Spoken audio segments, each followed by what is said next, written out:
কেমন হচ্ছে সকলেই। দেখো সকলকেই কিন্তু আমাদের এই সংবিধানটা জেনে রাখা অবশ্যই উচিত। দেখো আজকের দিনে কিন্তু সোশ্যাল মিডিয়াতে একটা কথা খুবই শুনবে, civic sense, civic sense, civic sense. এই সিভিক সেন্সটা আসলে কি? আর সিভিক সেন্সটা যদি জানতে চাও অবশ্যই এই পার্টটাকে জানতে হবে। সিভিক সেন্সটা আসলে কি, সংবিধান আমাদের সিভিক সেন্স বলতে কি বলেছে, আর আমাদের কি মেনে চললে আমাদের সঠিক সিভিক সেন্স এর অধিকারী একজন আমি এবং আমি একজন সচেতন নাগরিক বলে প্রমাণ করতে পারবো, সেটা কিন্তু এখানে অবশ্যই জানা জন্য যথেষ্ট। এই যে আমি যে ক্লাসটা করাবো এটা কিন্তু যথেষ্ট। দেখো তোমার এখানে যে কনস্টিটিউশন আছে, আমাদের যে সংবিধান, এই সংবিধানেই কিন্তু সিভিক সেন্সের বিষয়টা কিন্তু খুব সুন্দরভাবে তোলা আছে। আর এই সিভিক সেন্সটা কিন্তু প্রত্যেক নাগরিকের জেনে রাখা উচিত।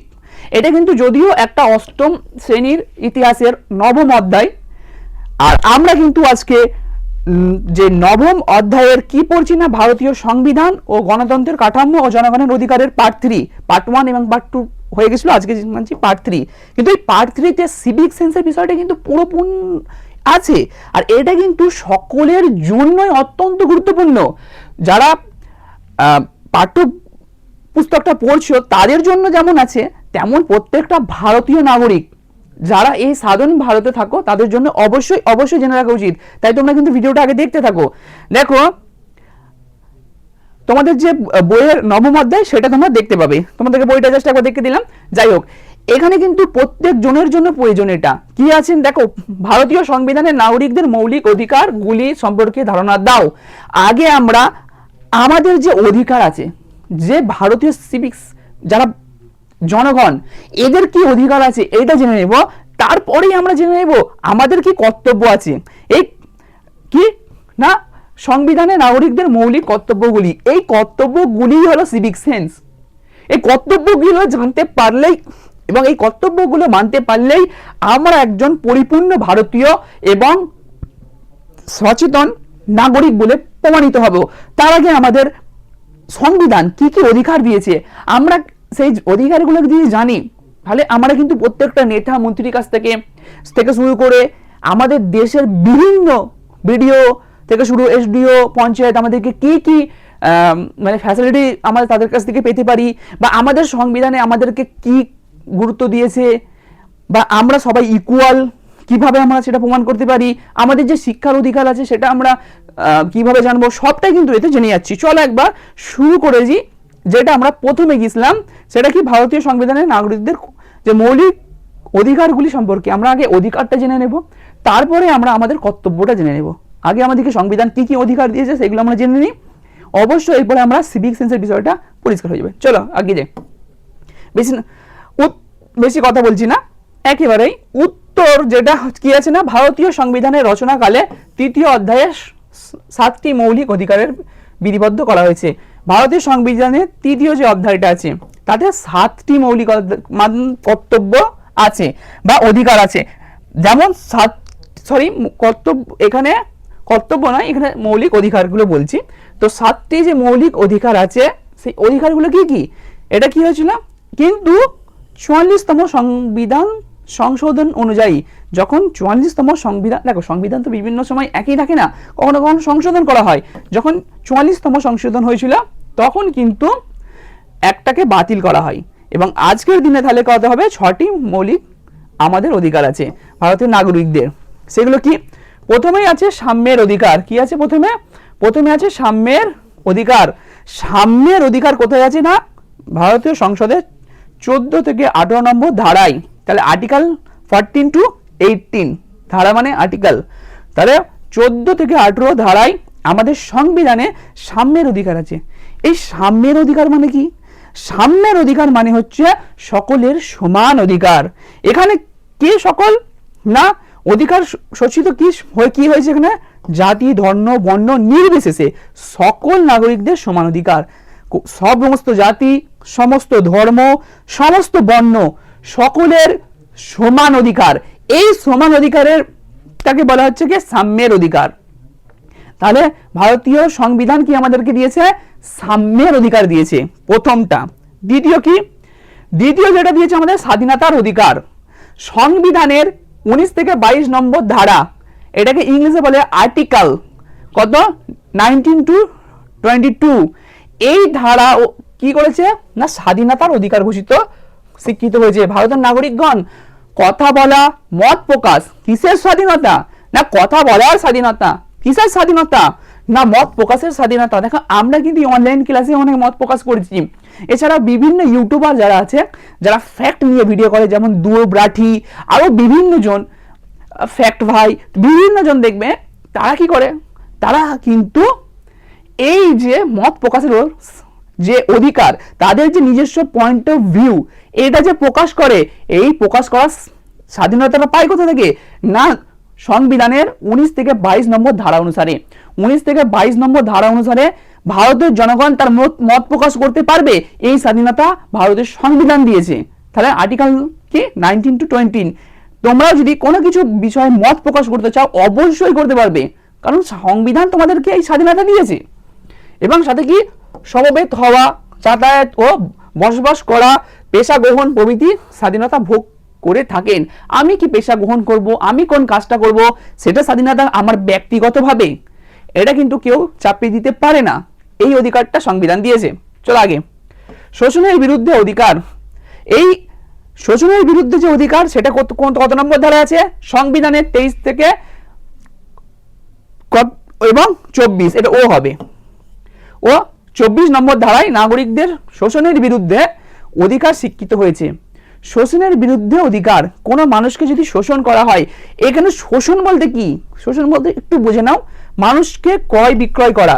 আগের না গরিব মানুষদেরকে তাদেরকে বিক্রি কেনা হতো, এই ক্রয় বিক্রয় কিন্তু কোনো মানুষ করতে পারবে না, এই স্বাধীনতা কাউকে দেওয়া হয়নি, ক্রয় বিক্রয় করতে পারবে না, সেটা যতই গরিব হোক, তার মা বাবা হলেও কোনো ছেলেকে বা মেয়েকে বিক্রি করতে পারবে না, এটা কিন্তু আইনত অপরাধ। বেকার খাটানোর বিরুদ্ধে নাগরিকগণ ও অধিকার, তাহলে এই দেখো শোষণের বিরুদ্ধে অধিকার এটা হচ্ছে। তাহলে বেকার খাটানো মানে পারিশ্রমিক ছাড়া কাউকে খাটাতে পারবে না, পারিশ্রমিক দেবে না, খাটিয়েই যাচ্ছ, তাকে বলবে যে আমার খেটে যাও, যেটা ইংরেজ আমলে হয়েছে, সেটা কিন্তু সম্ভব নয়, কারণ সংবিধানে এটাকেও বেআইনি বা এই অধিকারটা কিন্তু দেয়নি। তাই শোষণের বিরুদ্ধে কিন্তু এই অধিকার আছে, সে কিন্তু এই আইনের মাধ্যমে এই অধিকারটা প্রয়োগ করতে পারে। এরপরে কি দিয়েছে ধর্মীয় স্বাধীনতার অধিকার। প্রত্যেকটা মানুষ সংবিধানের 25 ও 28 নম্বর ধারায়, তাহলে আর্টিকেল 15 and 28, এই আর্টিকেল অনুসারে কি হবে না জনগণের ধর্মীয় স্বাধীনতা আছে। প্রত্যেকজন, সে হিন্দু হতে পারে তার ধর্মের স্বাধীনতা আছে, মুসলিম হতে পারে তার ধর্মের স্বাধীনতা আছে, শিখ হতে পারে তার ধর্মের স্বাধীনতা আছে, এমন কি যে কোনো ধর্মই মানে না, ঠিক আছে, নাস্তিক, তারও কিন্তু স্বাধীনতা পূর্ণভাবে এই সংবিধান দিয়েছে। বুঝতে পেরেছো কোনো কিছু এখানে, তাহলে কি ধর্মের এখানে যদি স্বাধীনতা বলে কিসের স্বাধীনতা না ধর্ম গ্রহণ, যে কেউ যে কোনো ধর্ম গ্রহণ করতে পারে, ধর্ম পালন, সে ধর্ম পালন করতে পারে, ধর্মের যে প্র্যাকটিসগুলো সে করবে, ধর্ম প্রচারের স্বাধীনতা, সে তার ধর্মকে প্রচার করবে, সামনে একজনের কাছে প্রচার করবে, সেইটার কিন্তু স্বাধীনতা এই ভারতবর্ষ দিয়ে রেখেছে। এবং কোনখানে তোমরা দেখলে, তোমরা যদি একটু আগিয়ে চলে তাহলে কি বলেছি মৌলিক অধিকার, সেই মৌলিক অধিকারের মধ্যে কিন্তু একটা অধিকার হচ্ছে কি ধর্মের অধিকার, ঠিক আছে, ধর্মের কি স্বাধীনতার অধিকার। তোমরা ধর্মীয় স্বাধীনতার অধিকার দেখলে, সেই ধর্মীয় স্বাধীনতার অধিকারে কিন্তু ধর্ম সে প্রচারও করতে পারবে, তবে কাউকে প্রেশার দিয়ে না, সে তার ফ্যাক্টগুলো সামনে তুলেই ধরতে পারে। ওকে, চলো আগিয়ে 5 নম্বর কি আছে দেখো, 7টার মধ্যে বর্তমানে 6টা আছে, তো আমি 4টে বলেছি, 5 নম্বরে যাচ্ছি। 5 নম্বর হচ্ছে শিক্ষা ও সংস্কৃতির অধিকার। দেখো সংবিধানের 29 ও 30 নম্বর ধারা, মানে ধারা বলতে ইংলিশে বলে আর্টিকেল 29 এবং 30, এই 29 ও 30 নম্বর ধারায় কি ভারতের নাগরিকদের শিক্ষা ও কি সংস্কৃতির অধিকার ঘোষিত হয়েছে।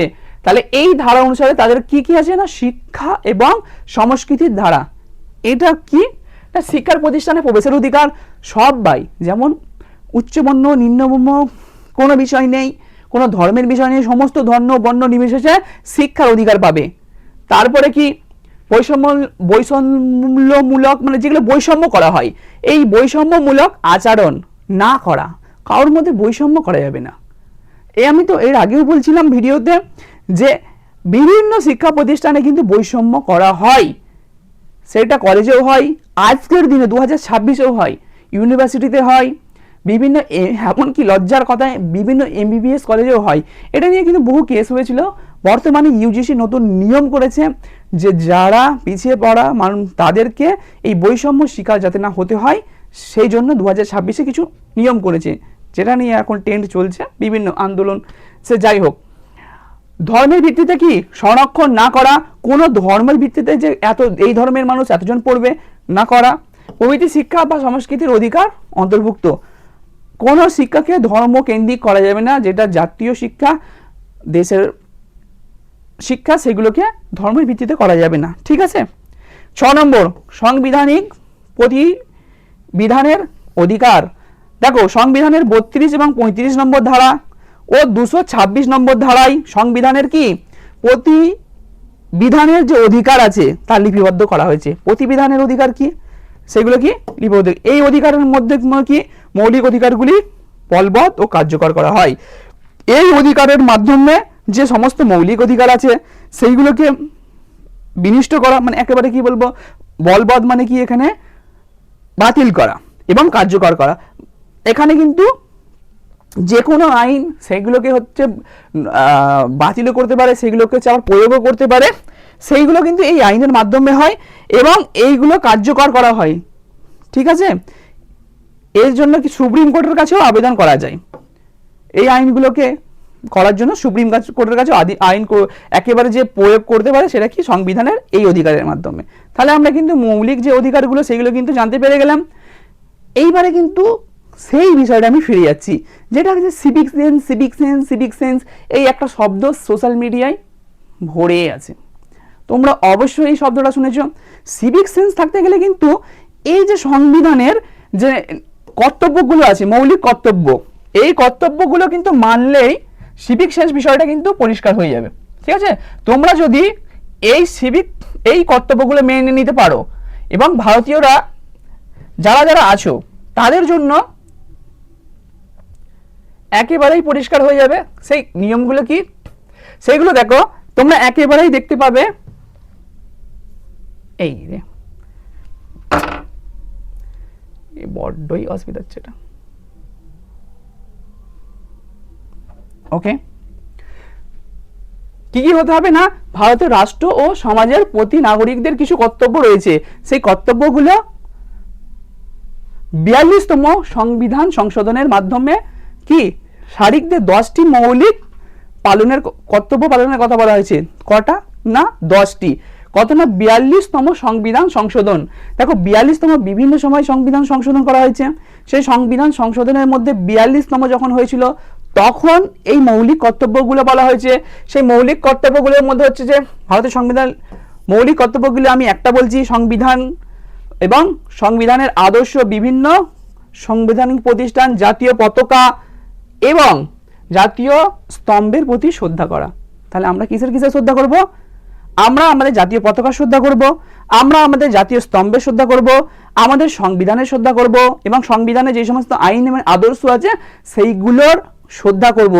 এইটা একটা আমাদের ভারতীয় সংবিধান হিসাবে আমাদের প্রত্যেকটা ভারতীয় নাগরিকের মূল কি কর্তব্য, এবং এটাকে বলা হয় মৌলিক কর্তব্য। এই মৌলিক কর্তব্যের মধ্যে প্রথমটা কি আমাদের ভারতীয় সংবিধান, সংবিধানের আইন, জাতীয় পতাকা, এই লোকে শ্রদ্ধা করতে হবে। দ্বিতীয় হচ্ছে স্বাধীনতা সংগ্রামে সুমহান আদর্শগুলি সংরক্ষণ ও অনুসরণ করা। যে সমস্ত আদর্শগুলো তার মাধ্যমে আমরা স্বাধীনতা অর্জন করেছি সেই সমস্ত সংগ্রামের সুমহান আদর্শগুলি সংরক্ষণ করা এবং তাকে অনুসরণ করা। চলো আগেরটা, দুটো তো আমরা দেখলাম। তৃতীয়টা, ভারতের সার্বভৌমত্ব, ঐক্য ও সংহতিকে সমর্থন এবং সংরক্ষণ করা। তাহলে কি ভারতের যে সার্বভৌমত্ব আছে, সেই সার্বভৌমত্ব এবং ঐক্য আছে, সেই ঐক্য সমর্থন করা। হিন্দু, মুসলিম, বৌদ্ধ, জৈন সবাই যে মিলে মিশে আছে, এইটাই ভারতের সৌন্দর্য। পুরো পৃথিবীর মধ্যে ভারত তো এই জন্যই সব থেকে সুন্দর, কারণ এখানে জাতি, ধর্ম, বর্ণ নির্বিশেষে সবাই একভাবে মিশে আছি। আমরা সবাই একভাবে বড় হয়েছি, শিক্ষা অর্জন করেছি, সবাই একে অপরকে ভাইয়ের মতো ভালোবাসি, আমরা একটা জাতিতে আবদ্ধ। এইটা কিন্তু এই যে সমর্থন, এই সমর্থন করাটাই হচ্ছে তা মৌলিক কর্তব্য, ভারতীয় সংবিধানের মৌলিক কর্তব্য, অবশ্যই আমাদের এগুলো জেনে রাখা উচিত, এগুলো পালন করা উচিত এবং তার সংরক্ষণ করা। 4 নম্বর, দেশ রক্ষা। আমাদের দেশকে রক্ষা কিন্তু আমাদেরকেই করতে হবে। জাতীয় সেবামূলক কাজের আহ্বানে সাড়া দেয়া। যদি জাতীয় সেবা কোনো কাজ হয় তাতে কিন্তু আমাদেরকে সচেতনভাবে সবাইকে সাড়া দিতে হবে এবং সেই কাজটা করতে হবে।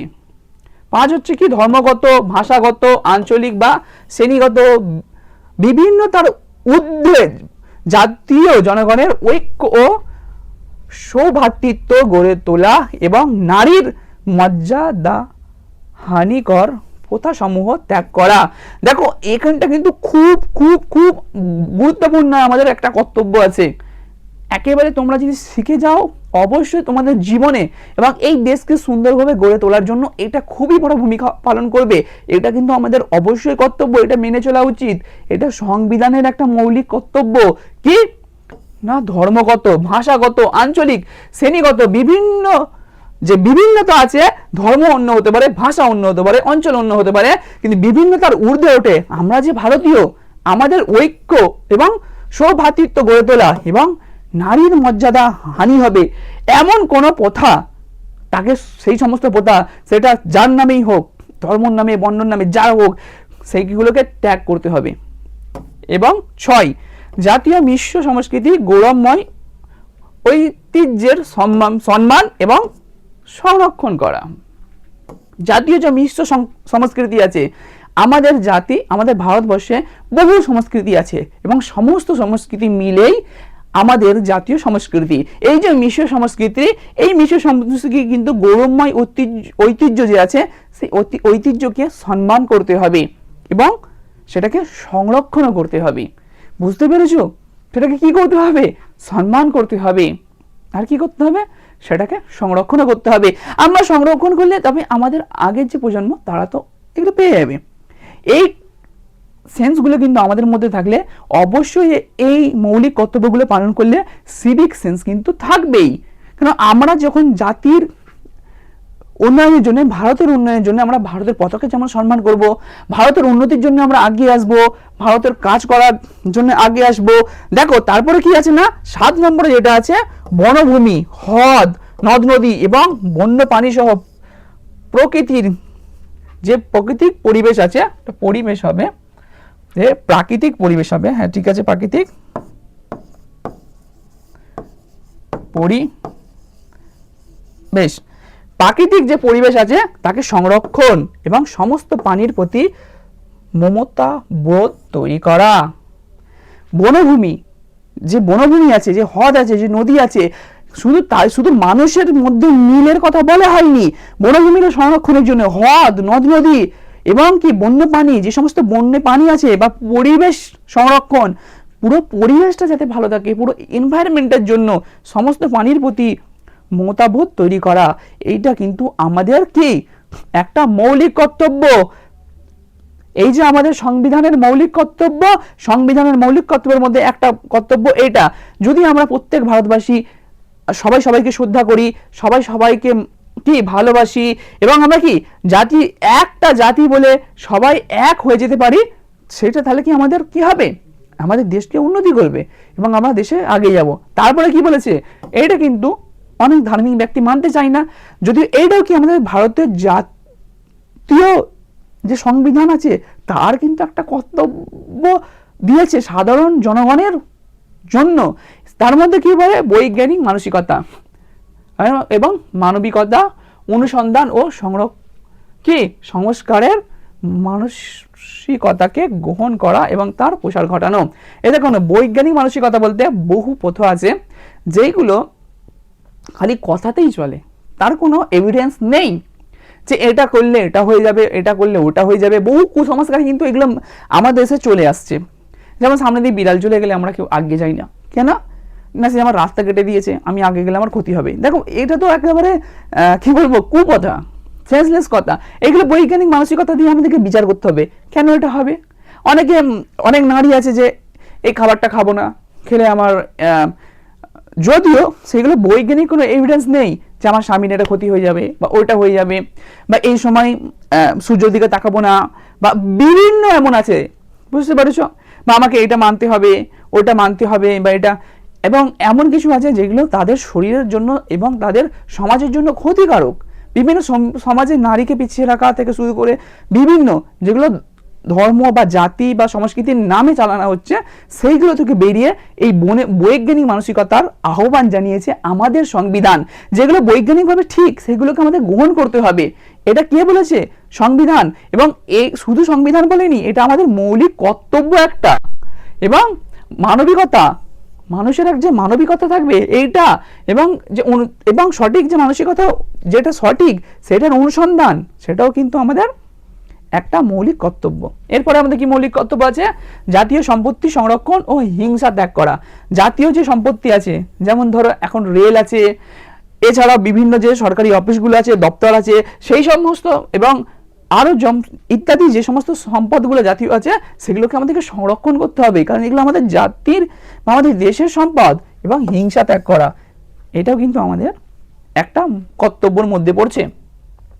এবং ব্যক্তিগত ও যৌথ প্রচেষ্টার মাধ্যমে সার্বিক জাতীয় উন্নতি সাধন করা। আর কি? প্রত্যেক পিতামাতা বা অভিভাবকদের, কার না, প্রত্যেক পিতামাতা এবং অভিভাবকদের কর্তব্য তার 6 থেকে 14 বছরের বয়স্ক শিশুদের শিক্ষাদানের জন্য ব্যবস্থা গ্রহণ করা। দেখো, মৌলিক কর্তব্যের মধ্যে সংবিধান, ভারতবর্ষের সংবিধান বলছে যে আপনার প্রত্যেকটা, হতে পারে সেটা নারী, হতে পারে সেটা পুরুষ, 6 থেকে 14 বছর শিশুকে তোমাকে শিক্ষা দান করতে হবে, এটা পিতামাতার মৌলিক কর্তব্য। কত সুন্দরভাবে তাহলে ভাবো সংবিধানটাকে রচনা করা হয়েছে, যে পিতামাতা 6 থেকে 14 বছরের শিশুকে শিক্ষাদান করতে হবে, সেটা কিন্তু পিতামাতার সংবিধানের মৌলিক কর্তব্য বলে গণ্য করা হয়েছে। তাহলে এইগুলো যদি আমরা মেনে চলি, এইগুলোই আমাদের যদি জাতীয়ভাবে মানি, আমাদের জাতিকে শেপ করা, অবশ্য আমাদের মধ্যে যখন এগুলো ইমপ্লিমেন্ট হতে থাকবে, আমরা পুরো বিশ্বেতে যেখানে যাব সেখানেই আমরা কিন্তু একটা সিভিক সেন্স এবং পূর্ণ সিভিক সেন্সের ব্যক্তি বলে গণ্য হব। কারণ আমাদের মধ্যে এই যে সংবিধানের মূল কর্তব্যগুলো যদি পালন করি, তাহলে একটা পরিপূর্ণ মানুষ হতে পারবো, এবং পরিপূর্ণ মানুষের মধ্যে আমাদের সিভিক সেন্স যেটা একেবারে দারুণ করে উঠবে। এরপরে আমরা একটা জিনিস খুবই গুরুত্বপূর্ণ, ভারতবর্ষকে কেন সার্বভৌম, সমাজতান্ত্রিক ও ধর্মনিরপেক্ষ ও গণতান্ত্রিক এবং সাধারণতন্ত্র বলা হয়েছে? ভারতবর্ষকে কেন বলা হলো যে সার্বভৌম, সমাজতান্ত্রিক, ধর্মনিরপেক্ষ, গণতান্ত্রিক, সাধারণতন্ত্র, এত কিছু কেন ভারতবর্ষকে বলা হয়েছে? যে সবচেয়ে বড় গণতন্ত্র হচ্ছে ভারতবর্ষ। পুরো পৃথিবীর মধ্যে, পৃথিবীতে আর কোনো দেশ নেই এত বড় গণতন্ত্রের দেশ, পুরো পৃথিবীতে বলছি। আজকে জানো তো তোমরা, পৃথিবী বলতে অনেকে বিভিন্ন জায়গায় মত পার্থক্য আছে, কি বলে 287টা দেশ, কি বলে 283টা দেশ। তো এতগুলো যে দেশ, সমস্ত দেশের মধ্যে সব থেকে বড় গণতন্ত্র, ডেমোক্রেসি হলো আমাদের ভারতবর্ষে। কেন? কারণ হচ্ছে সব থেকে জনসংখ্যার দিক দিয়েও বড়, এবং এত বড় দেশকে একটা গণতন্ত্রের মাধ্যমে কি আটকান আছে, সবাই কিন্তু সেই গণতন্ত্র বা ডেমোক্রেসির মাধ্যমে পরিচালিত হয়। দেখো, শুধু ডেমোক্রেসি বা গণতন্ত্র নয়, এটা কিন্তু সার্বভৌম, সমাজতান্ত্রিক, ধর্মনিরপেক্ষ এবং গণতান্ত্রিক এবং কি সাধারণতন্ত্র। তো আমরা একটু বুঝে নেব এগুলো সবগুলো কেন বলা হয়, এবং সার্বভৌম বলতে কি, সমাজতান্ত্রিক বলতে কি, ধর্মনিরপেক্ষ বলতে কি, সব কটা ট্রাম একেবারে ছোট ছোট ছোট ছোট করে ভেঙে দিচ্ছি, বেশিক্ষণ লাগবে না, জাস্ট জুড়ে থাকো। ভারতের সংবিধানের প্রস্তাবনায় ভারতবর্ষকে সার্বভৌম, সমাজতান্ত্রিক, ধর্মনিরপেক্ষ, গণতান্ত্রিক এবং সাধারণতন্ত্র বলে উল্লেখ করা হয়েছে। সার্বভৌম কি তোমরা জুড়ে থাকো, ছোট ছোট করে বলে দিচ্ছি, এইগুলো কিন্তু সারা জীবন কাজে লাগবে। তুমি শুধু এই যে নাম্বার পাওয়ার জন্য এটা মুখস্থ নয় বাবা, যারা তোমরা আছো তোমাদেরকে নাম্বার পাওয়ার জন্য নয় যে জাস্ট বলে দাও বলে দাও বলে দাও তাড়াতাড়ি করে, না না, এটা তোমার পুরো জীবনে কাজে লাগবে, এটা জানতেই হবে। সার্বভৌম বলতে কি, ভারতবর্ষের অভ্যন্তরীণ ও বৈদেশিক নীতি নির্ধারণের ক্ষেত্রে চরম বা চূড়ান্ত ক্ষমতার অধিকারী। যে কোনো ভারতবর্ষ, সেটা হচ্ছে দেশের ভিতরে কোনো আইন অথবা বিদেশের সঙ্গে কোনো নীতি, এটা কিন্তু ভারতবর্ষ নিজে নিজে ডিসিশন নেবে। ভারতবর্ষে যারা অফিসিয়াল আছে, সরকার আছে, তারা ডিসিশন নেবে আমরা ভারতের ভিতরে কি আইন পরিচালনা করব এবং বৈদেশিক নীতি আমাদের কি হবে। ঠিক আছে, কারো প্রতি ডিপেন্ডেন্ট নয়, পুরোপুরি ইন্ডিপেন্ডেন্ট। এবং বিদেশি কোনো রাষ্ট্র বা সংস্থার আদেশে বা নির্দেশে অথবা অনুরোধের ভারত মানতে বাধ্য নয়। কারোই কোনো বিদেশি কোনো দেশ বা সংস্থা কারো কিছু মানতে হবে না, সমাজতান্ত্রিক। তাহলে সার্বভৌম মানে বুঝতে পেরে গেছো। এবার সমাজতান্ত্রিক, এই সমাজতান্ত্রিকটা কি? রাষ্ট্র তথা সমাজের মালিকানার প্রতিষ্ঠার এবং উৎপাদিত সম্পদের সমাজের সকলের মধ্যে সমান ভাগে ভাগ করার, এই যা তাকে বলে সমাজতন্ত্র। বুঝতে পেরেছ? বুঝতে পারোনি? সহজ করে বলেছি। ধরো একটা আমাদের দেশে তৈল মানে যেখানে তেল, সেখানে এক জায়গায় ধরো ভারতবর্ষের কোনো একটা জায়গায় একটা খনিজ কিছু পাওয়া গেছে, বা একটা যেখানে বহুত বড় জায়গা সেখানে তেল পাওয়া গেছে, এবং সেখান থেকে কি তৈল বিভিন্ন যে তেল উৎপাদন হচ্ছে, সেই তেল থেকে যে রেভিনিউ হচ্ছে, সেই রেভিনিউগুলো ভারতের সবাই পাবে, বিভিন্ন মারফতে কিন্তু ভারতের সবাই সমানভাবে পাবে। কোনো একটা জায়গায় সোনার খনি উঠেছে ভারতবর্ষে, কোনো জায়গায় হিরে পাওয়া গেছে, কোনো জায়গায় কয়লার খনি আছে, এবং কয়লার খনিতে অসংখ্য কয়লা পাওয়া গেছে। এই সমস্ত যে সম্পদগুলো ভারতের সমস্ত নাগরিকের সমান অধিকার আছে, এবং সরকার এইগুলো নেবে এবং সরকার সকলকে তার বেনিফিটটা দেবে। বুঝতে পেরেছো? কিন্তু ভারতের রাষ্ট্রীয় ও ব্যক্তিগত মালিকানা নির্ভর অর্থনীতির মাধ্যমে সমাজতান্ত্রিক ধাঁচে সমাজের গড়ে তোলার উপর জোর দেওয়া হয়েছে। এখানে কি বলেছে? ব্যক্তিগত মালিকানা নির্ভর অর্থনীতির মাধ্যমে কি সমাজতান্ত্রিক ধাঁচের গড়ে তোলা হয়েছে। বুঝতে পেরেছো? তাহলে কি কিভাবে গড়ে তোলা হয়েছে সেটা তোমরা দেখেই নিলে। চলো আগে, ধর্ম নিরপেক্ষ, এইটাই ভারতের সব থেকে বড় সৌন্দর্য। এই সৌন্দর্যের জন্য সারে জাহাঁ সে আচ্ছা হিন্দুস্তান হামারা, এইটার জন্যই প্রত্যেকটা ভারতীয় বলে, এবং প্রত্যেকটা ভারতীয় গর্ব করে বলে, মুসলিম গর্ব করে বলে আমি একটা খুব সুন্দর দেশে আছি, হিন্দু গর্ব করে বলে আমি একটা সুন্দর দেশে আছি, বৌদ্ধ জৈন সমস্ত ব্যক্তি কেন ধর্মর পরিপ্রেক্ষিতে নয়, তারা দেশের জন্যই বলে আমি একজন ভারতীয়, এবং আমি ভারতীয় বলে আমি একজন গর্বিত ভারতীয়। ভারতের নিজস্ব কোনো ধর্ম নেই। আর তাহলে যেমন পাকিস্তান হচ্ছে মুসলিম দেশ, সেরকমই হচ্ছে যেমন নেপাল হচ্ছে হিন্দু দেশ, বা যেগুলো অস্ট্রেলিয়া বা বিভিন্ন দেশ আছে তারা কি খ্রিস্টান দেশ। এরকম কোনো দেশ এটা নয়, এটা ধর্ম কোনো এই দেশের কোনো ধর্ম নেই। বিশ্বে কোনো ধর্মের প্রতি কি পক্ষপাতিত্ব বা বিরোধিতা করা কোনোটি ভারত করে না, কারো পক্ষপাতিত্ব করে না, কারো বিরোধিতাও করে না। ভারতের প্রতিটি নাগরিক তার নিজের বিশ্বাস মতো ধর্মচরণ করতে পারেন, যে যার বিশ্বাস সে তার ধর্ম পালন করবে। বুঝতে পেরেছো? এবার গণতান্ত্রিক ছোট ছোট করে বলে দিচ্ছি, বেশিক্ষণ লাগবে না, হুক করে তোমরা একেবারে বুঝে যাবে, এবং এটা তোমার পরীক্ষার জন্য কাজে লাগবে, এটা তোমাদের জীবনে জানার জন্য কাজে লাগবে। দেখো গণতান্ত্রিক, গণতন্ত্র বলতে কি জনগণের শাসনকেই বোঝায়, জনগণ শাসন করবে এটাকেই বলে গণতান্ত্রিক। এবং জনগণ কিভাবে শাসন করবে? এই দেখো ভারতের সংবিধানে গণতন্ত্র বলতে মূলত কি প্রাপ্তবয়স্ক ভোটাধিকার বোঝানো হয়েছে। দেখো যারা প্রাপ্তবয়স্ক হয়ে যায়, যাদের 18 বছর বয়স হয়ে যায়, এই যখন তাদের 18 বছর বয়স হয়ে গেল তখন তারা কি ভোটের অধিকার পেয়ে গেল, এবং ভোটের অধিকারের মধ্যেই তো তারা তাদের যে নেতা বা নেত্রী নির্বাচন করে, সেইভাবেই সরকার গঠন করে। আলটিমেট তো জনগণের মাধ্যমেই এই দেশটা পরিচালিত হয়। জনগণ যাকে পছন্দ করে বা যাদেরকে পছন্দ করে তাদের দ্বারাই তো দেশ পরিচালিত হয়। তাহলে জনগণের মাধ্যমে হয়তো সেক্ষেত্রে কি ভোটার দিয়ে কেন্দ্র বা প্রদেশের গুলির আইনসভায় এবং বিভিন্ন স্বায়ত্ত শাসনমূলক প্রতিষ্ঠানের প্রতিনিধিত্ব নির্বাচন করার কথা বলা হয়েছে। এ দেখো আইনসভা বলতে যেখানে আইন তৈরি হয়, যেমন লোকসভা রাজ্যসভা, সেখানে তো লোকসভায় কে থাকে না এমপিরা থাকে, রাজ্যসভায় এমপি এমএলএ বিভিন্ন জন এমপি বিভিন্ন রাজ্যের এমএলএও যায়, তো তাদেরকে নির্বাচন করে কি একেবারে সাধারণ জনগণ, এবং সেখানে আইন তৈরি হয়। এবং স্বায়ত্ত শাসন বলতে কি এখানে হতে পারে সেটা রাষ্ট্রীয় কেন্দ্রীয় শাসন, সেখানেও কিন্তু আমরাই ভোট দিয়ে করি, হতে পারে একেবারে নিম্নবর্গের পঞ্চায়েত শাসন, সেখানেও কিন্তু আমরাই ভোট দিয়ে তাদেরকে নির্বাচন করি।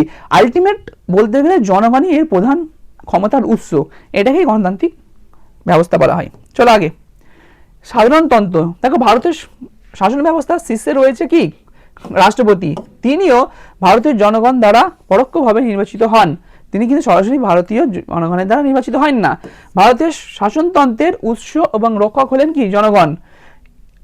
এখানে কিন্তু বংশানুক্রমিক কোনো রাজা বা রানীর স্থান নেই, সেজন্য কি ভারতবর্ষ হলো সাধারণতন্ত্র, এখানে কোনো রাজা নেই এবং রানীও নেই। রাজা রানীর শাসন হলে কি হয়, রাজার ছেলে আবার রাজা হয়, রানী এবং রাজা রানী যিনি থাকেন তেনার ছেলেই তো এইভাবে হয়ে যায়, বংশক্রমে এরকম হয়। এরকম কিন্তু নয়, আমাদের ভারতবর্ষে কিন্তু যে কোনো সাধারণ মানুষ সে প্রধানমন্ত্রী হতে পারবে, যে কোনো সাধারণ মানুষ রাষ্ট্রপতি হতে পারবে, যে কোনো সাধারণ মানুষ এই শাসন ব্যবস্থায় যেতে পারবে, তাই এটাকে বলা হচ্ছে সাধারণতন্ত্র। তো তোমাদের যদি ভালো লাগে আমার এই ক্লাসটা অবশ্যই লাইক কমেন্ট সাবস্ক্রাইব করবে এবং আমাদের ওয়েবসাইট স্কুলবাড়া.info-তে ভিজিট করো, এখানে সমস্ত প্রশ্ন উত্তর পেয়ে যাবে। এটা কিন্তু একটা কোয়েশ্চেন অ্যান্সার পর্বই বলতে পারো এবং সমস্ত কিন্তু জ্ঞান ভিত্তিক পর্ব বলতে পারো। এটা অত্যন্ত জরুরি। তোমরা আমার এই ভিডিওটা কেমন লাগলো কমেন্ট অবশ্যই করো। ধন্যবাদ, আমি সুলতান স্যার, দেখা হবে অন্য ক্লাসে। আজকে আমাদের অষ্টম শ্রেণীর ক্লাস পুরোপুরি শেষ হয়ে গেল, আমরা এবার নবম শ্রেণীর ক্লাসে দেখা করব।